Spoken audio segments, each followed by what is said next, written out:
আসসালামু আলাইকুম। সকাল ৯টা বেজে ৩০ মিনিট। আজ রবিবার। বাংলাদেশ বেতার কক্সবাজার। স্থানীয় খবরে স্বাগত জানাচ্ছি ইস্পিতা আবরার সোহা। ইনকিলাব মঞ্চের মুখপাত্র শহীদ শরীফ ওসমান হাদী জাতীয় কবি নজরুল ইসলামের কবরের পাশে চিরনিদ্রায় শায়িত হলেন। গতকাল বিকেল ৩:৩০টার দিকে ঢাকা বিশ্ববিদ্যালয়ের কেন্দ্রীয় মসজিদ সংলগ্ন জাতীয় কবির কবরের পাশে তাকে সমাহিত করা হয়। এর আগে দুপুর ২:৩০টার দিকে জাতীয় সংসদ ভবনের দক্ষিণ প্লাজায় লাখো মানুষের অংশগ্রহণে শহীদ ওসমান হাদীর নামাজে জানাজা অনুষ্ঠিত হয়। তার বড় ভাই আবু বকর সিদ্দিকের ইমামতিতে এই জানাজা আদায় করা হয়। প্রধান উপদেষ্টা অধ্যাপক ডক্টর মোহাম্মদ ইউনূস সহ অন্তর্বর্তী সরকারের উপদেষ্টাগণ, সরকারের ঊর্ধ্বতন কর্মকর্তা, রাজনৈতিক নেতৃবৃন্দ সহ বিভিন্ন শ্রেণী-পেশার লাখো মানুষ জানাজায় অংশগ্রহণ করে। জানাজার আগে প্রধান উপদেষ্টা ডক্টর মোহাম্মদ ইউনূস তার বক্তব্যে বলেন, ওসমান হাদী নির্বাচনে অংশ নিতে চেয়েছিলেন এবং নির্বাচন কিভাবে করা উচিত তার একটি প্রক্রিয়াও তিনি দেখিয়ে গেছেন।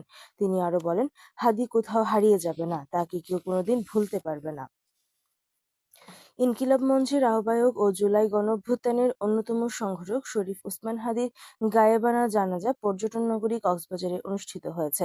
গতকাল বিকেলে শহরের কেন্দ্রীয় শহীদ মিনারের সামনে এই গায়েবানা জানাজার আয়োজন করে ফ্যাসিবাদ বিরোধী সর্বদলীয় ঐক্য মঞ্চ, যেখানে হাজারো মানুষ অংশ নেন। জানাজা পূর্ব সংক্ষিপ্ত আলোচনায় শহীদ ওসমান হাদীর হত্যাকারীদের বিচারের দাবি জানান বক্তারা। জানাজায় ইমামতি করেন জেলা জাতীয় নাগরিক পার্টি এনসিপি এর সিনিয়র যুগ্ম সভাপতি খালেদ বিন সাঈদ।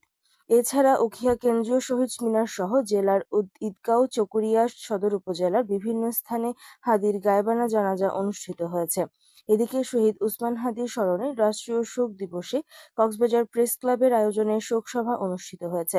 গতকাল বিকেলে কক্সবাজার প্রেস ক্লাব মিলনায়তনে অনুষ্ঠিত এই আলোচনা সভায় দলমত নির্বিশেষে সবাই একতাবদ্ধ হয়ে দেশের সার্বভৌমত্ব রক্ষায় সচেষ্ট থাকার উপর গুরুত্বারোপ করেন বক্তারা। প্রেস ক্লাব সভাপতি মাহবুবুর রহমানের সভাপতিত্বে এতে প্রেস ক্লাবের নেতৃবৃন্দ উপস্থিত ছিলেন। বাংলাদেশ ওশানোগ্রাফিক রিসার্চ ইনস্টিটিউট বরির বার্ষিক গবেষণা ফলাফল উপস্থাপন বিষয়ক দুদিনব্যাপী সেমিনার সম্পন্ন হয়েছে। শনিবার বিকেলে বরির সেমিনার কক্ষে সমাপনী অনুষ্ঠানে মেরিন ক্রেবস অফ বাংলাদেশ নামে একটি নতুন গবেষণা গ্রন্থের মোড়ক উন্মোচন এবং বাংলাদেশ জার্নাল অফ ওশানোগ্রাফি এর প্রথম সংখ্যার উদ্বোধন করা হয়। এতে প্রধান অতিথি ছিলেন বিজ্ঞান ও প্রযুক্তি মন্ত্রণালয়ের সচিব মোহাম্মদ আনোয়ার হোসেন। প্রধান অতিথির বক্তব্যে সচিব বলেন, সেমিনারে উপস্থিত গবেষণাগুলো বাজারমুখী করতে পারলে তা টেকসই সামুদ্রিক সম্পদ ব্যবস্থাপনা ও মানুষের কল্যাণে গুরুত্বপূর্ণ অবদান রাখবে।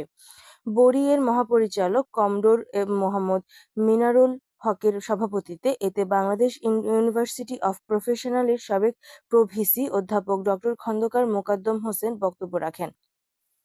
সেমিনারে দেশের বিভিন্ন বিশ্ববিদ্যালয়, গবেষণা প্রতিষ্ঠান ও সরকারি সংস্থার বিজ্ঞানী, গবেষক, শিক্ষাবিদ, নীতি নির্ধারক ও সংশ্লিষ্ট বিশেষজ্ঞরা অংশগ্রহণ করেন। গত ২ দিনের এই সেমিনারে মোট ৪টি কারিগরি অধিবেশনে সামুদ্রিক শৈবালের জেনেটিক ও জৈব রাসায়নিক বিশ্লেষণ, মোহনা অঞ্চলের ফাইটোপ্ল্যাঙ্কটন সম্প্রদায়, সামুদ্রিক জীব থেকে ক্যান্সার বিরোধী ও অ্যান্টিমাইক্রোবিয়াল উপাদান সংগ্রহণ সহ ১৪টি গবেষণা প্রবন্ধ উপস্থাপন করা হয়। পরে প্রধান অতিথি ও অতিথিদেরকে ক্রেস্ট প্রদান করা হয়। আসন্ন ত্রয়োদশ জাতীয় সংসদ নির্বাচনের প্রস্তুতি হিসেবে উখিয়া উপজেলায় বিভিন্ন ভোটকেন্দ্র পরিদর্শন করেছেন জেলা প্রশাসক মোহাম্মদ আব্দুল মান্নান। গতকাল রাতে উপজেলার রাজাপালং ইউনিয়নের ফলিয়াপাড়া, জালিয়াপালং ইউনিয়নের পূর্ব পাইনাশিয়া ও জালিয়াপালং উচ্চ বিদ্যালয় ভোটকেন্দ্র পরিদর্শন করেন তিনি। পরিদর্শনকালে জেলা police super ANM Sajidur Rahman, জেলা নির্বাচন কর্মকর্তা মোহাম্মদ আব্দুল আজিজ সহ অন্যান্যরা উপস্থিত ছিলেন। এ সময় ভোটকেন্দ্রগুলোর সার্বিক নিরাপত্তা ব্যবস্থা, অবকাঠামোগত প্রস্তুতি, ভোট গ্রহণে নিয়োজিত কর্মকর্তাদের প্রস্তুতি ও পরিবেশ সরেজমিনে পর্যবেক্ষণ করেন তারা। এছাড়াও নির্বাচনকে সুষ্ঠু, গ্রহণযোগ্য, নিরপেক্ষ ও শান্তিপূর্ণভাবে সম্পন্ন করার লক্ষ্যে সংশ্লিষ্ট কর্মকর্তাদের সঙ্গে মত বিনিময় করে প্রয়োজনীয় দিক নির্দেশনা প্রদান করা হয়। বিশ্বের দীর্ঘতম কক্সবাজার সমুদ্র সৈকত এখন হাজারো পর্যটকের পদচারণায় মুখর। সাপ্তাহিক ছুটিতে দেশের বিভিন্ন স্থান থেকে লোকজন সৈকতে ছুটে আসেন। শুক্র ও শনিবার বিকেলে সৈকতের লাবণী পয়েন্টে দেখা যায় সৈকতের 5 কিলোমিটার জুড়ে পর্যটকে ভরপুর। কেউ পানিতে নেমে গোসল করছেন, কেউ আবার বালুচরে হেঁটে বেড়াচ্ছেন, কেউ ছাতার নিচে বসে দেখছেন সূর্যাস্ত।